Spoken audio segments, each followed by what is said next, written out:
به نام خداوند جان آفرین، حکیم سخن بر زبان آفرین. خداوند بخشنده دستگیر، کریمی خطا پوشی پوزش پذیر. عزیزی که هر کس درش سر بتافت، به هر در که شد عزت نیافت. سر پادشاهان گردن فراز، و درگاه او بر زمینی نیاز. بالاترین سلام ها و درودها خدمت شما بینندگان اهل علم و دانش و معرفت و حقیقت. امیدوارم هر جایی که هستید در سلامتی و تندرستی کامل باشید و شبکه اینترنتی پندنامه خوش آمدید. ما مهمان سعدی شیرازی هستیم با کتاب گلستان سعدی تا روح‌های تشنه علم و معرفت خود را از دریای نور سعدی روشن و سیراب کنیم.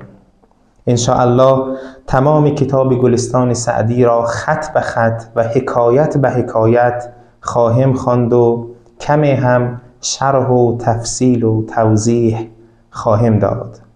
به قول مولانا جلال الدین رومی، در نیابد حال پخته هیچ خام، پس سخن کوتاه باید گفت و سلام. مقدمه را در همینجا تمام میکنیم و وارد کتاب گلستان سعدی میشویم تا ببینیم سعدی شیرازی رحمت الله علیه برای ما چه پند و اندرز و نصیحت آماده کرده است. باب اول در سیرت پادشاهان. سیرت به معنای اخلاق، رفتار، روش و شخصیت هر فرد و انسان است. انسان یک صورت دارد و یک سیرت.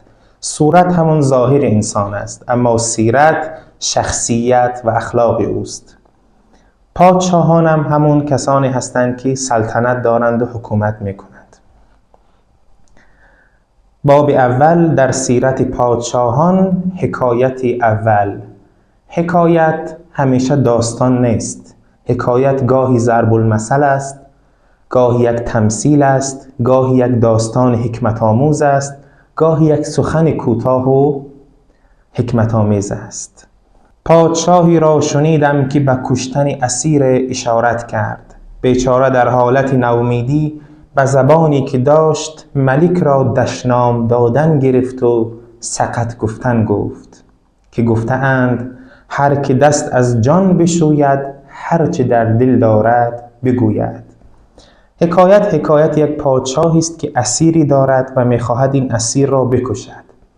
اسیر که در حالت نومیدی و هیچ چیز دیگر ندارد شروع میکند که به پادشاه دشنام میدهد و لعنت میفرستد و سخنهای ناسزا میگوید. حالتش حالتی هست که هیچ امید به زندگی ندارد. اذا یئس الانسان طال لسانه کسنور مغلوب یسول علی الکلب. انسان وقتی ناامید می شود زبانش دراز می شود، مانند یک گربه‌ای که در حالت شکست خوردن به آهو به یک سگ حمله می کند. شما اگر دیده باشید مثلا یک شیر بخواهد به یک آهو حمله کند، وقتی آهو رو در چنگال می گیرد، آهو دیگر می بیند که توانی برای رها شدن و فرار کردن ندارد، شروع می کند با شیر جنگیدن. انسان همین گونه هست، در حالتی که هیچ امیدی ندارد زبانش دراز می شود و هر چه در دل دارد می گوید. وقت ضرورت چون نماند گریز، دست بگیرد سر شمشیری تیز. انسان در میدان جنگ اگر هیچ راه گریزی نداشته باشد و ترسیده باشد، بناچار دست به شمشیر تیز میبرد و می جنگد. این در مقامی است که انسان ترسیده باشد. وقتی اون اسیر شروع کرد به دشنام دادن و ناسزا گفتن، ملک پرسید چه میگوید؟ یکی از وزرای نیک محضر گفت، یک وزیری که بسیار انسانی خوبه بود گفت ای خداوند جهان، همی گوید والکاظمین الغیظ والعافین عن الناس. ملک را رحمت در دل آمد و از سر خون او درگذشت. پادشاه پرسید این اسیر چی میگوید؟ اسیر در حالی دشنام دادن بود. وزیر گفت که این اسیر میگوید ای خداوند جهان. در ادبیات فارسی کلمه خدا ترجمه کلمه الله در زبان عربی است، اما کلمه خداوند به معنای پادشاه، به معنای رئیس یک مجموعه، به معنای پدر در خانواده نیز هست.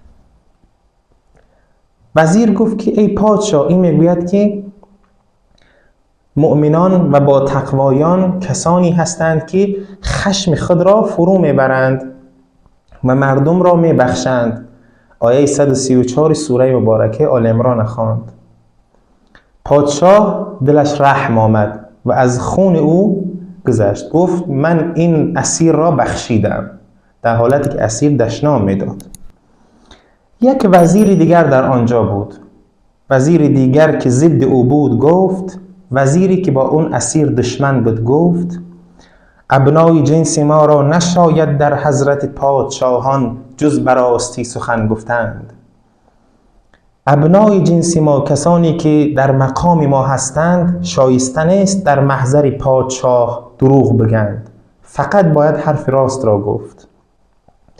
ای پادشاه، این ملک را دشنام داد، این اسیر شما را دشنام کرد و سقط گفت. ملک روی از این سخن در هم کشید و گفت، پادشاه بسیار از سخن وزیر ناراحت شد و گفت مرا آن دروغ پسندیده تر آمد از این راستی که تو گفتی که روی در آن مصلحتی بود و بنای این بر خبثی.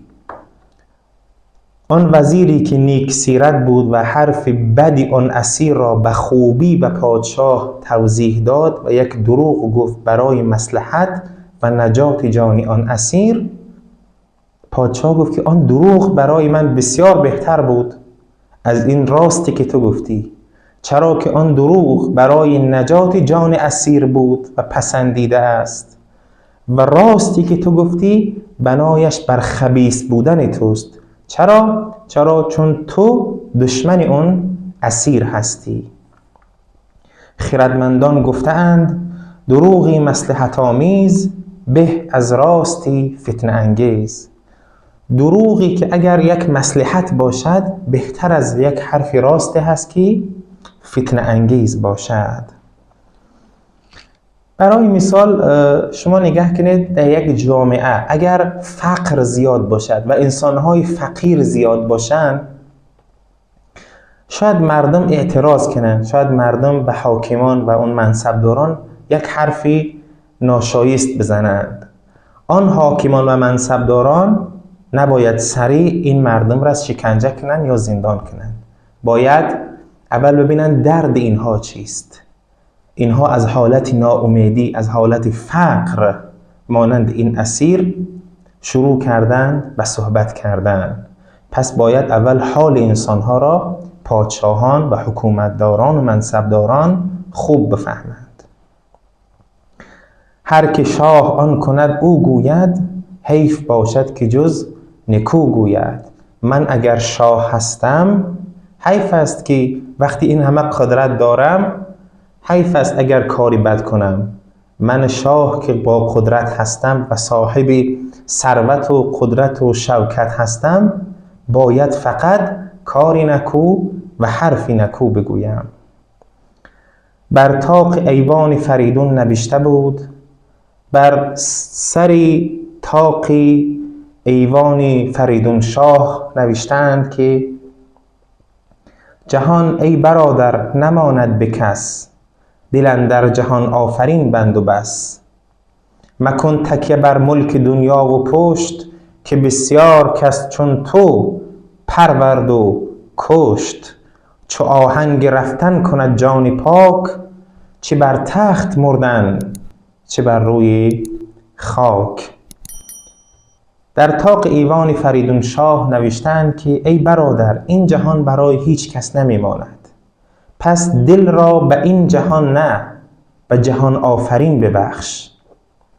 مکن تکیه بر ملک دنیا و پشت، تکیه بر ملک دنیا، بر مال و ثروت و خانواده و پشت. نگو که من فرزند فلانی هستم. مکن تکیه بر ملک دنیا و پشت، که بسیار کس چون تو پرورد و کشت. مال دنیا بسیار انسانها را پروراند، بزرگ کرد و تمامی آنها را هم کشت. چو آهن گرفتن کند جان پاک، اگر وقت مردن باشد، چه بر تخت مردن چه بر روی خاک. انسان اگر بر تخت پادشاهی هم باشد خواهد مرد، یک فقیری که بدون خانه هم باشد در بیابان خواهد مرد. همه ما اسیر مرگ خواهیم شد. اما این داستان چند نکته بسیار زیبا و دلنشین دارد. اولا گفتیم که در زبان فارسی الله ترجمه اش می شود خدا و کلمه خداوند گاهی به معنای پادشاه است و ترجمه کلمه الله نیست. اگر در یک جا دیدید که به یک پادشاه میگویند ای خداوند، به این معنا نیست که اون پادشاه را الله میدونند. نه، ای خداوند یعنی ای بزرگ، ای رئیس، ای پادشاه، به این معناست. و نکته دوم، منصبداران و پادشاهان در یک جامعه چون قدرت دارند باید تلاش کنند کار نیکو و خوب انجام دهند. اگر هم روزی مردم اعتراض کردند، مردم حرفی دلشون آمدن زدند، آنها را شکنجه یا زندان یا به قتل نرسانند. دروغ و دروغ گفتن همیشه ناپسند است، اما در چند جا دروغ خوب و لازم است. یک، در جایی که جان یک انسان را نجات بدهیم، مثل همین داستان وزیر دروغ گفت اما دروغش برای یک مصلحت بود. وزیر دیگر راست گفت اما راستش بر اساس خبیث بودن بود. اگر جان و مال و ناموس و آبروی یک شخص در خطر باشد، گاهی انسان لازم است در آنجا دروغ بگوید. از نشانه مؤمنین و افراد پرهیزکار این است که اهل بخشیدن مردم هستند، اهل کینه گرفتن نیستند، اهل فرو بردن خشم خودشون هستند. و نکته پنجم این است که بر مال دنیا نباید تکیه کنیم، چون فانی است و از بین می رود. و نکته ششم، در زمان مرگ عمل پاک و قلب پاک ما هست که ما را نجات می دهد، نه ثروت ما و نه پشت ما و نه پدران و مادران و برادران قدرتمند ما. و نکته هفتم که سعدی به ما آموزش می دهد این است که همه ما اسیر خاک و اسیر مرگ خواهیم شد، چه پادشاه باشیم چه فقیر، چه صاحب حکومت باشیم چه یک درویش. پس باید تلاش کنیم از خود نام نیکو و عمل نیکو به جای بگذاریم. و السلام علیکم و رحمت الله و برکاته.